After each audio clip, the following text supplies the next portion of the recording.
Assalamualaikum warahmatullahi wabarakatuh. Perkenalkan, nama saya Windinia Vita Kartika, NPM 218100420021, absennya nomor 18. Di sini saya akan mempresentasikan hasil UTS Manajemen Strategi saya. Berikut ini soal dari portofolio menganalisis manajemen strategi. PT Aneka Tambang Persero. Perumusan visi misi PT Aneka Tambang Persero 2020 yaitu visinya menjadi korporasi global berbasis pertambangan dengan pertumbuhan sehat dan standar kelas. Analisisnya yaitu visi dari PT Antam Tbk digunakan sebagai penyatuan tujuan, arah dan sasaran perusahaan sehingga perusahaan memiliki tujuan yang jelas dalam menjelaskan praktik bisnisnya. Kemudian, sebagai dasar untuk pemanfaatan dan alokasi sumber daya yang tepat, serta pengendalian sumber daya yang dimiliki perusahaan, dan visi perusahaan juga bertujuan sebagai pembentuk dan pembangunan budaya perusahaan. Dengan adanya visi Antam ini, perusahaan dituntut untuk mewujudkan dalam waktu yang ditentukan, sehingga para pemimpin harus mampu memotivasi karyawannya untuk bekerja keras dalam mencapai tujuan tersebut. Untuk visinya, Antam 2020 yaitu pertama, membangun dan menerapkan praktik-praktik terbaik kelas dunia untuk menjadikan Antam sebagai pemain global. Menciptakan keunggulan operasional berbasis biaya rendah dan teknologi tepat guna dengan mengutamakan kesehatan dan keselamatan kerja serta lingkungan hidup. Yang ketiga, mengolah cadangan yang ada dan yang baru untuk meningkatkan keunggulan kompetitif. Mendorong pertumbuhan yang sehat dengan mengembangkan bisnis berbasis pertambangan, diversifikasi dan integrasi selektif untuk memaksimalkan nilai pemegang saham. Meningkatkan kompetensi dan mensejahterakan pegawai, serta mengembangkan budaya organisasi berkinerja tinggi. Berpartisipasi meningkatkan kesejahteraan masyarakat, terutama di wilayah sekitar operasi, khususnya pendidikan dan pemberdayaan ekonomi. Misi PT Aneka Tambang Persero atau Antam ini adalah cara dari PT Antam untuk mewujudkan visinya pada tahun 2030 mendatang, sehingga akan berbeda pula dengan visi pada tahun 2020 ini. Kemudian yang dilakukan PT Antam ini yaitu untuk mengeksploitasi kekayaan sumber daya alam yang ada di Indonesia berupa hasil tambang di bawah pengawasan pemerintah, dan PT Aneka Tambang mengelolanya kemudian untuk dimanfaatkan SDA-nya Indonesia sehingga meningkatkan pendapatan negara yang akhirnya dapat digunakan untuk pembiayaan negara. Kemudian tujuan perusahaan ini berfokus pada peningkatan nilai pemegang saham. Hal ini dilakukan melalui penurunan biaya seiring usaha bertumbuh guna menciptakan keuntungan yang berkelanjutan. Sasarannya yaitu para konsumen produk Antam tidak hanya berkembang di Indonesia saja, akan tetapi juga berkembang dan tersebar di luar negeri, seperti di Eropa, Asia, Jepang, dan Cina. Salah satu produk Antam yaitu emas merupakan kegemaran bagi orang-orang loyal untuk berinvestasi. Hal ini didukung oleh pelanggan jangka panjang Antam yang loyal dan perusahaan terkemuka di Asia Utara. Yang kedua yaitu strategi lingkungan internal. Manajemen produksi pada tahun 2017, Antam kembali mencatat volume produksi dan penjualan tertinggi sepanjang sejarah perusahaan. Kinerja produksi ferronikel mencapai 21.762 ton nikel dalam ferronikel, naik sebesar 7% dari capaian 2016. Penjualan ini ferronikel ini mengalami pertumbuhan 5%, mencapai 21.878 TNI.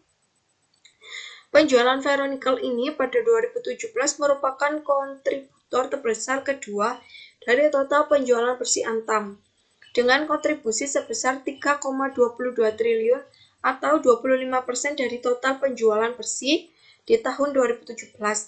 Untuk meningkatkan komoditas emas, Antam mencatat total volume produksi emas sebesar 1.967 kg atau 63.240 oz. Sementara itu, volume penjualan emas Antam di tahun 2017 tercatat sebesar 13.202 kg atau 424.454 oz. Tumbuh sebesar 29% dibandingkan volume penjualan periode 2016 sebesar 10.227 kg atau 328.806 oz. Seiring dengan strategi pengembangan pasar emas, baik domestik dan ekspor, serta inovasi produk logam mulia Antam, pendapatan Antam ini di tahun 2017 tercatat 7,37 triliun. Capaian penjualan bersih tersebut naik sebesar 33% dibandingkan penjualan bersih emas 2016 yang tercatat sebesar 5,54 triliun.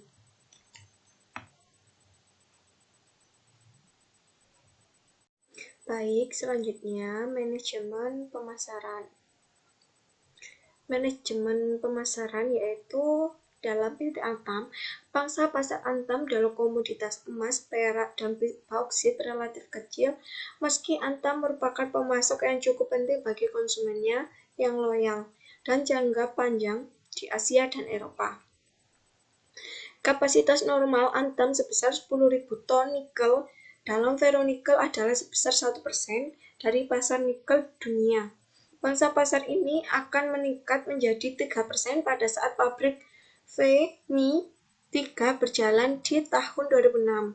Produksi total biji nikel Antam, baik kadar tinggi maupun kadar rendah, memiliki kandungan sekitar 92.000 ton nikel atau sekitar 9% dari produksi nikel global.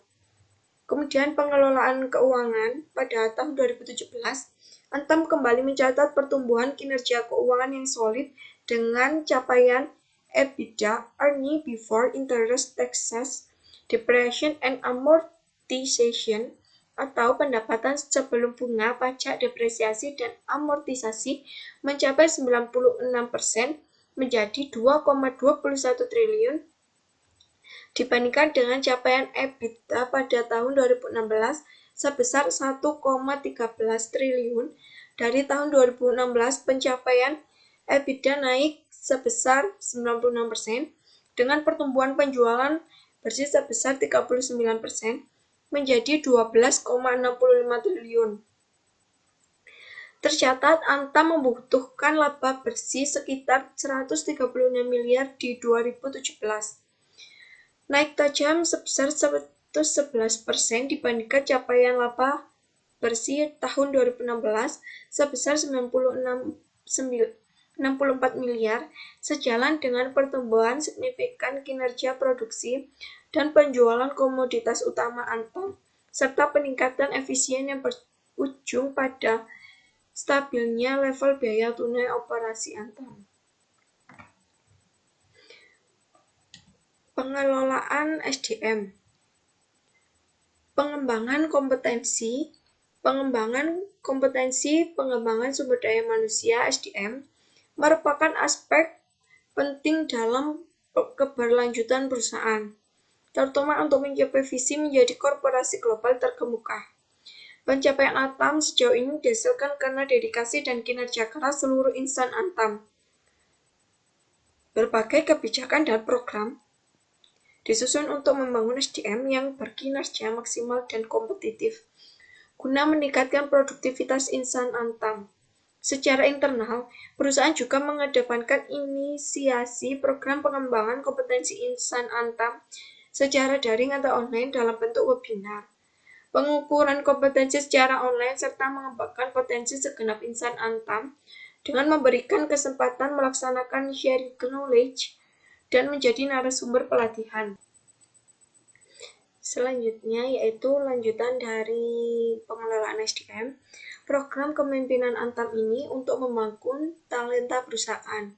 Antam melaksanakan kegiatan pengukuran tingkat penguasaan kompetensi secara rutin bagi pegawai pada jenjang tertentu dengan menggunakan metode assessment center secara offline atau online, serta melaksanakan program pengembangan kompetensi pegawai dalam program Antam Leadership Development Program (ALDP), Antam Functional Development Program (AFDP), dan Antam General Development Program (AGDP). Directionship Fundamental Training untuk anak perusahaan Antam, di mana dalam pelaksanaan program pengembangan dimaksud mengacu pada upaya pemenuhan kompetensi bagi para pegawai dengan berpedoman kepada standar kompetensi yang disesuaikan dengan kebutuhan perusahaan maupun MIN-ID. Selain dalam bentuk pelatihan kepemimpinan, tahun 2020 LD mengadakan kegiatan Leader Talks dan MindX Talks, Antam Millennial Insightful Talks, untuk menambah wawasan dan meningkatkan inspirasi insan Antam. Yang ketiga yaitu strategi lingkungan eksternal, yang terdiri dari kondisi ekonomi. Kondisi ekonomi dari PT Antam dapat dilihat dari laporan keuangan Antam setelah menganalisis 4 periode berturut-turut, yaitu tahun 2014, 2015, dan 2016, dan 2017. Dapat diketahui bahwa Antam sempat mengalami kerugian pada tahun 2014, 2015, dan 2017. Pendapatan perusahaan Antam terus menurun dan tidak stabil setiap periode. Dilihat dari laporan keuangan Antam tercatat bahwa pada tahun 2012 pendapatan komprehensif sebesar 2.989.024.589.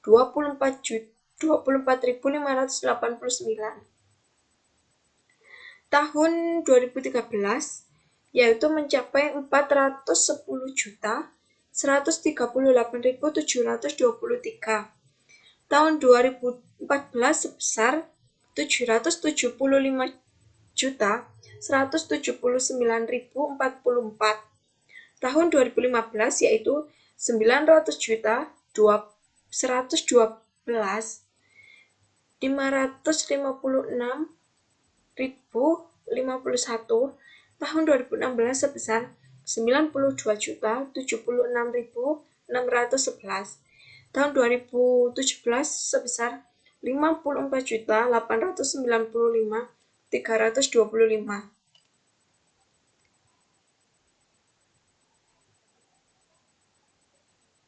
Kemudian regulasinya, dengan diberlakukan UU Minerba, dapat menimbulkan risiko seperti ketiadaan pembelian dalam negeri untuk produk-produk hasil tambang tertentu, terkait dengan adanya kewajiban untuk memasok pasar dalam negeri, berkurangnya cadangan karena adanya batasan luas kegiatan eksplorasi dan operasi produksi pertambangan, dan kesiapan perusahaan dan entitas anak dalam memenuhi kewajiban pengembangan fasilitas pengolahan dan pemurnian dalam negeri dalam jangka waktu 5 tahun atau sampai dengan tahun 2014. Selain itu, dengan diberlakukannya UU Minerba ini dan Peraturan Menteri Energi dan Sumber Daya Mineral Republik Indonesia Nomor 28 Tahun 2009 tentang penyelenggaraan usaha jasa pertambangan mineral dan batubara, dapat menyebabkan dampak perusahaan dan entitas anak. Selanjutnya, perusahaan dilarang melibatkan entitas anak dan atau afiliasinya dalam bidang usaha jasa pertambangan di wilayah usaha pertambangan yang diusahakannya, kecuali dengan persetujuan Direktur Jenderal atas nama Kementerian Energi dan Sumber Daya Mineral. Pada saat ini, sebagian besar kegiatan usaha jasa pertambangan atas wilayah pertambangan perusahaan melibatkan entitas anak dan pihak-pihak lainnya yang berealisasi. Namun, Undang-Undang Minerba ini juga memberikan peluang bagi perusahaan entitas anak untuk memperoleh tambahan pendapatan dari pengelolaan hasil penambangan perusahaan tambang lainnya di sekitar lokasi pengelolaan dan pemurnian. perusahaan dan entitas anak, serta potensi berkurangnya gangguan terhadap IUP, KP, perusahaan dan entitas anak oleh pihak ketiga. Diharapkan peraturan pemerintah yang akan terbit sebagai panduan hukum Minerba dapat menunjang kepentingan perusahaan dan entitas anak secara maksimal.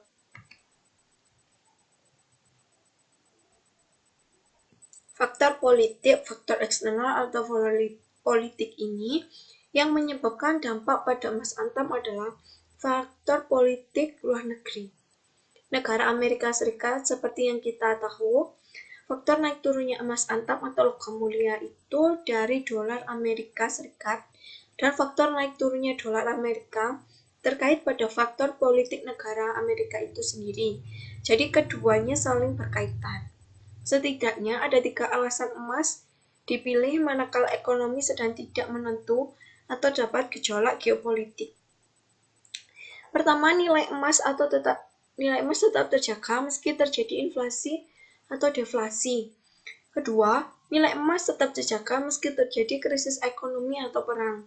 Ketiga, permintaan akan emas tidak berkurang seiring dengan ketersediaan emas yang terbatas.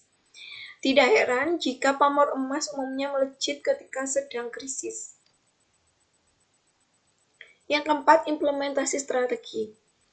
Implementasi manajemen biaya strategi dalam perusahaan PT Antam ini yaitu terimplikasi dalam manajemen berbasis kinerja, di mana manajemen biaya strategi ini termasuk salah satu faktor kunci dari manajemen berbasis kinerja itu sendiri. Teknik manajemen yang diterapkan oleh perusahaan. Dalam website PT Antam Tbk telah disebut bahwa di level manajemen PT Antam, Tbk ini mengadopsi sistem manajemen biaya, inovasi, dan operasional, di mana teknik manajemen PT Antam Tbk menerapkan konsep balance scorecard. Balance scorecard merupakan salah satu alternatif dalam menerapkan strategi dalam bisnis.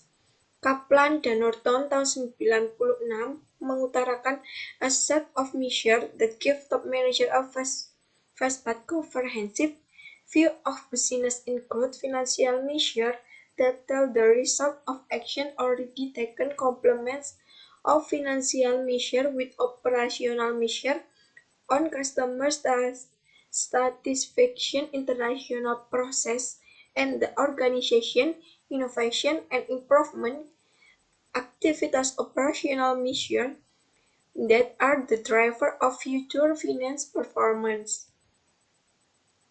Penerapan balance scorecard pada PT Antam Tbk dalam menganalisa suatu unit organisasi bisnis terkait dengan penerapan strategi balance scorecard, maka analisa tersebut harus dilakukan secara menyeluruh dalam perumusan strategi dengan penentuan visi misi sasaran strategi, lalu kepada implementasi yang tertuang dalam program prosedur dan anggaran serta melalui evaluasi strategi yang terlihat pada pengukuran kinerja organisasi. Untuk yang terakhir, evaluasi, sebaiknya selisih biaya overhead pabrik pada perusahaan tersebut atau PT Antam tersebut diperhatikan karena adanya kerugian yang terjadi pada selisih biaya overhead pabrik disebabkan oleh adanya sejumlah tambahan biaya pada honor, upah, bonus, serta kesejahteraan karyawan, jasa transportasi, serta penambahan biji, amortisasi, asuransi, pemeliharaan, serta perbaikan dan reklamasi, serta penutupan tambang. Langkah yang usahakan diambil pabrik atau perusahaan PT Antam, artinya kala satunya digunakan menekan anggaran serendah mungkin, agar biaya yang dimuntahkan selanjutnya tak menjadi meningkat.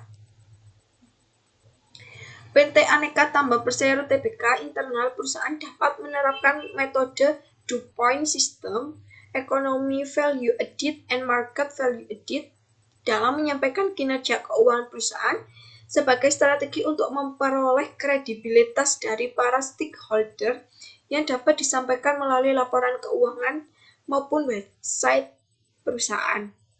Ketika alat-alat listrik ini dapat digunakan perusahaan untuk meningkatkan investor dengan menampilkan nilai dari metode DuPont System nilai ekonomis merupakan dari economic value added dan nilai pasar dari market value added yang sering dijadikan acuan dari para investor dalam berinvestasi. Sekian presentasi dari analisis manajemen strategi dari saya. Terima kasih. Mungkin jika ada salah kata saya mohon maaf. Sekian saya undur diri. Wassalamualaikum warahmatullahi wabarakatuh.